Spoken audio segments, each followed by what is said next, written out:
Hello everyone, I hope you're all doing well. Aziz here with another video. As you can tell from the description, I decided to draw the Green Ranger from the Mighty Morphin Power Rangers series, which I came to find out years back is actually a Japanese franchise known as Super Sentai. So that's cool. But honestly, the main reason as to why I wanted to draw the Green Ranger was just because I wanted to see him in a really cool pose.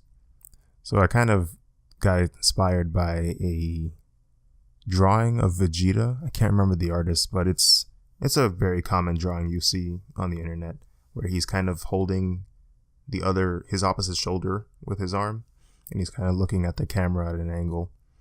And I also took inspiration from this pose that Bane would typically do while he's walking. He'll kind of clench his vest with both of his hands and just kind of walk at you with just a menacing pose. So I took the inspiration from both of those poses and integrated them together, and now we have what you see on the screen.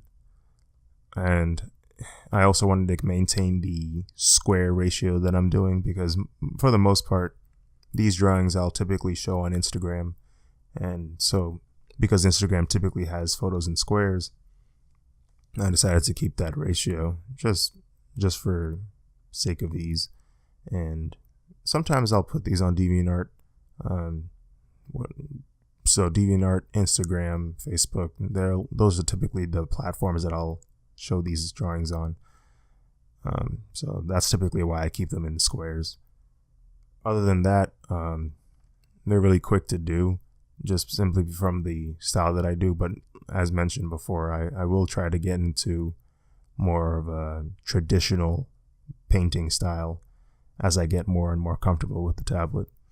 But I still do like this style of drawing. It's very graphic of sorts. You could put this on a t-shirt if you really wanted to.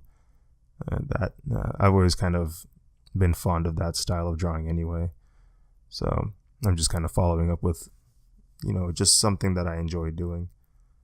But as you can see, there's slight modifications on his suit design, but nothing too crazy.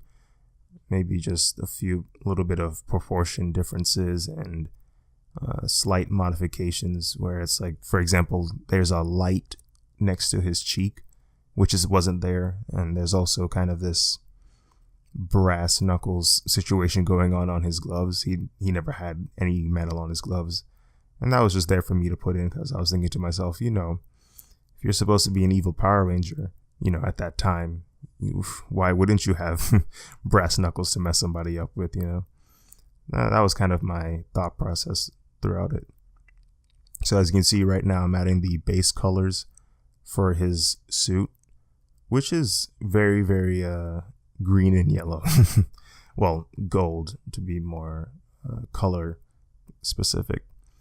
But beyond that, I wanted to kind of create this menacing tone. So what I ended up doing was intentionally darkening most of the costume just from the lighting. So I envisioned the setting of this drawing to kind of take place at like nighttime, or at least in a dark area or a room. And so I decided to add a overall multiply layer on the majority of his suit, and then leave space for a rim light to shine on him, but something that doesn't cover most of his suit.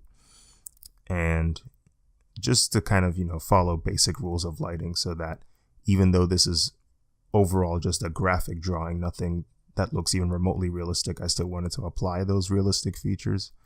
And it kind of came to this cool visual look where it's like, oh, this looks kind of real from afar, but in reality it's just it's still very comic style, still very graphic. But there was something that was pretty cool that I discovered while drawing this, and you'll see it pop up pretty soon, and that was the rim light color.